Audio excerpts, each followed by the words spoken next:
എന്തായിരിക്കും അഷികയ്ക്ക് ചേട്ടനിൽ ഇഷ്ടപ്പെട്ട ഒരു ക്വാളിറ്റി എന്തായിരിക്കും?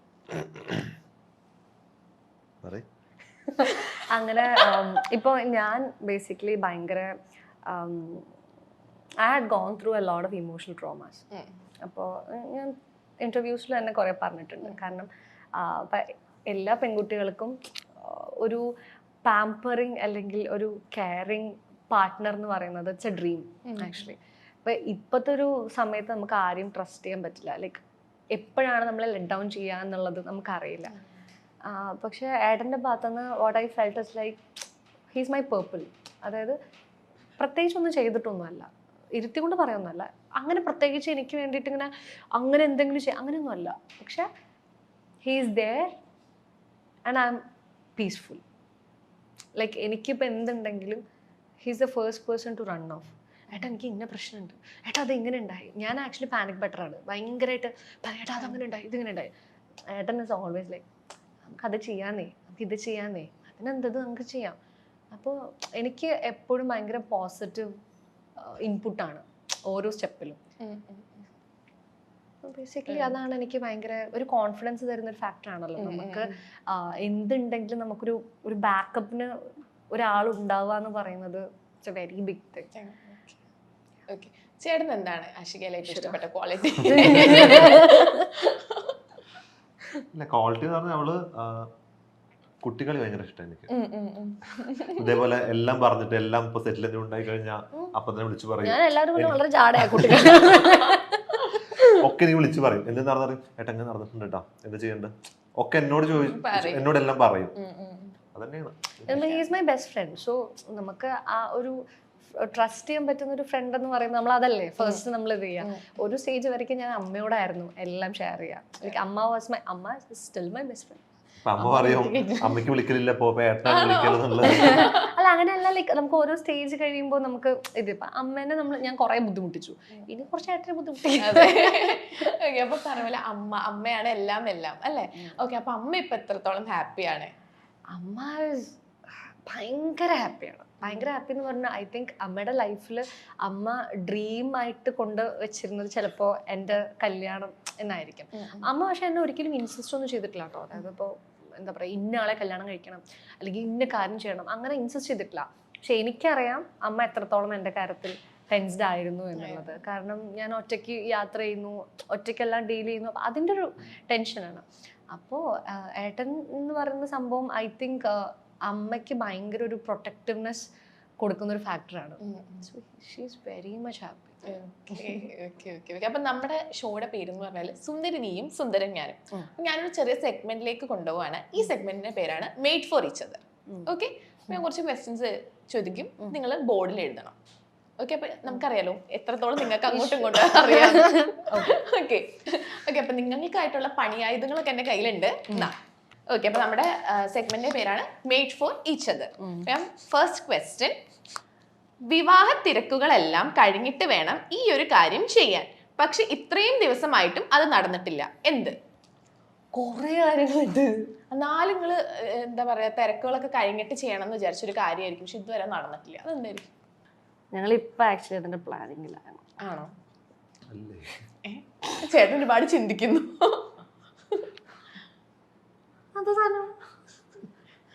മനസ്സിലായി. പെട്ടെന്ന് എഴുതുന്നത് ചേച്ചി എഴുതി കഴിഞ്ഞു. എഴുതി കഴിഞ്ഞോ? ഓക്കെ ഓക്കെ, അപ്പൊ ക്യാമറയിൽ കാണിച്ചോ.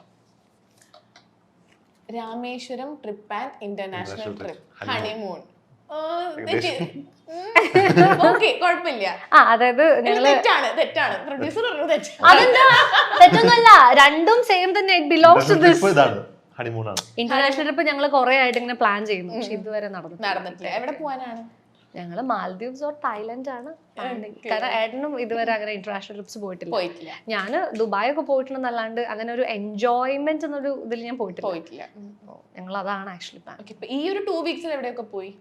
ഈ ഒരു 2 വീക്സിൽ ഞങ്ങള് മൂന്നാർ പോയി, ഞങ്ങൾ വീടിനടുത്തുള്ള എല്ലാ സ്ഥലങ്ങളും പോയി, കുറെ സമാധാനത്തോടെ ഇരുന്നു. അല്ല, കുറെ പീസ്ഫുൾ ആയിട്ട് ഇരുന്നു. തിരക്കുകളൊക്കെ ആയി. അപ്പൊ എന്തായാലും തെറ്റാണെന്നാണ് ഞങ്ങളെ പ്രൊഡ്യൂസർ പറയുന്നത്. തെറ്റില്ലാണ്ട് ഒന്നും തന്നെ. ഓക്കെ ആണോ? പറഞ്ഞു. അപ്പൊ പിന്നെ ഓക്കെ.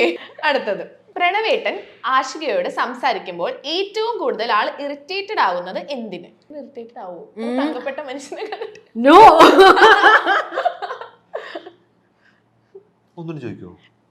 പ്രണവേട്ടൻ നിങ്ങൾ അങ്ങോട്ടും ഏറ്റവും കൂടുതൽ ദേഷ്യം ഇല്ല. എനിക്ക് ദേഷ്യം വരുന്നു.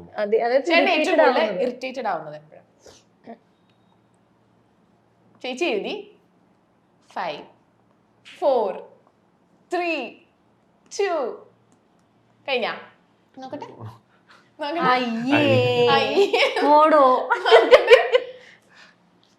ചില ഫോട്ടോഷൂട്ട്സ് നോക്കട്ടെ.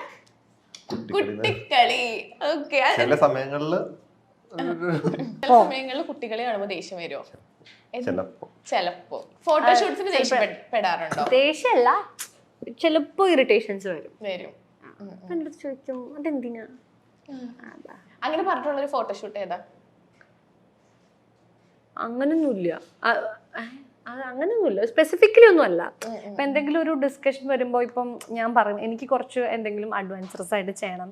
ഇറ്റ്സ് നോട്ട് അബൌട്ട് അതിന് ഇഷ്ടമല്ല എന്നല്ല, ഒരു സേഫ്റ്റി കൺസേൺ എന്നുള്ളൊരു ഇതിലിങ്ങനെ പറയും. അപ്പോൾ ഓക്കെ, അപ്പം ഞാൻ ഐ മേക്ക് ഹിം അണ്ടർസ്റ്റാൻഡ്. അല്ല ഏട്ടാ ഇത് ഇങ്ങനെയാണ്, ഇത് ഇന്ന കാരണം കൊണ്ടാണ്. അപ്പോൾ ഓക്കെ, അപ്പോൾ ഈസ് ലൈക്ക് ഓക്കെ ആ ശരി ഓക്കെ അങ്ങനെയാണെങ്കിൽ ഓക്കെ നിന്റെ ഇഷ്ടം, അങ്ങനെയാണെങ്കിൽ നീ ചെയ്തു. പക്ഷെ ഏട്ടൻ്റെതായിട്ടുള്ള ഒരു ഇത് പറയും, ഒരു ഒപ്പീനിയൻ പറയും. ഓക്കെ. അപ്പം ഇപ്പൊ ചില ഫോട്ടോഷൂട്ട്സിന്റെ ഒക്കെ താഴെ നെഗറ്റീവ് കമന്റ്സ് ഒക്കെ വരാറില്ലേ? അപ്പൊ അതൊക്കെ കാണുമ്പോൾ ചേട്ടൻ എങ്ങനെയാണ്? ലൈക്ക് സപ്പോർട്ടീവ് ആയിട്ടാണോ?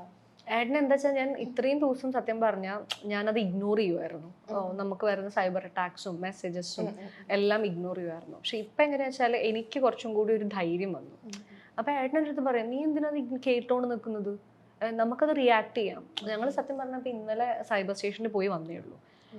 ഈ ഫോട്ടോസ് മോർഫ് ചെയ്തിട്ട് സ്പ്രെഡ് ചെയ്യുന്നത്, അതേപോലെ അത് സ്റ്റോക്ക് ചെയ്യുന്നത്, അത് വെച്ചിട്ട് സൈബർ അറ്റാക്ക് ചെയ്യാൻ ട്രൈ ചെയ്യുന്നത്. അപ്പം ഞങ്ങൾ ഇങ്ങനെ മൂന്നാറുള്ള സമയത്ത് ഞങ്ങളൊരു സ്റ്റോറി കണ്ടു ഒരു അക്കൗണ്ടിൽ നിന്ന്. അപ്പോൾ അതിൽ സ്റ്റോറിയിൽ ഒരു മോർഫ്ഡ് പിക്ചർ ആയിരുന്നു, ലൈക്ക് തല എൻ്റെ ആയിരുന്നു and body was something illicit. അപ്പോൾ കണ്ടപ്പോൾ എനിക്ക് ഭയങ്കര ദേഷ്യം വന്നു. അപ്പോൾ ഞാൻ അവർക്ക് മെസ്സേജ് അയച്ചു, പറഞ്ഞു you are taking this down or else I am going to file a cyber complaint. അപ്പോൾ ഏട്ടൻ പറഞ്ഞു നീ മെസ്സേജ് അയക്കി എടുക്കാൻ പറ്റുമോ എന്ന് ചോദിക്കുന്നു പറഞ്ഞു. ഞാൻ കോൾ എടുക്കുമോ ചോദിച്ചപ്പോൾ പുള്ളിക്കാരൻ ആ അപ്പുറത്ത് എന്നിലിരിക്കുന്ന ആൾ വിചാരിച്ച് ഞാൻ വിളിക്കാൻ വേണ്ടിയിട്ടാണെന്നായിരിക്കാം, മേ ബി അത്ര ബുദ്ധിയേ ഉള്ളൂ അവന്. അപ്പോൾ ഞാൻ വിളിച്ചിട്ട് ഞാൻ നല്ലോണം ഞാൻ പറഞ്ഞപ്പോൾ അവനതൊരു പ്രശ്നമേ അല്ല. ലൈക്ക് നിങ്ങൾ കേസ് കൊടുത്തോ, നിങ്ങളിത് ചെയ്തോ.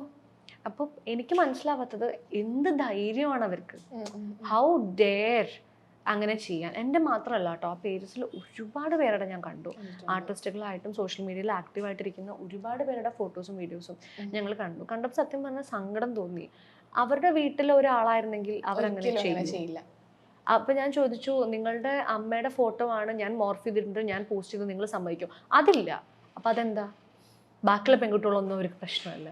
അപ്പോൾ ഏട്ടൻ പറഞ്ഞു നമുക്ക് കേസ് ഫയൽ ചെയ്യാം, FIR ആയിട്ട് തന്നെ ഫയൽ ചെയ്യാം.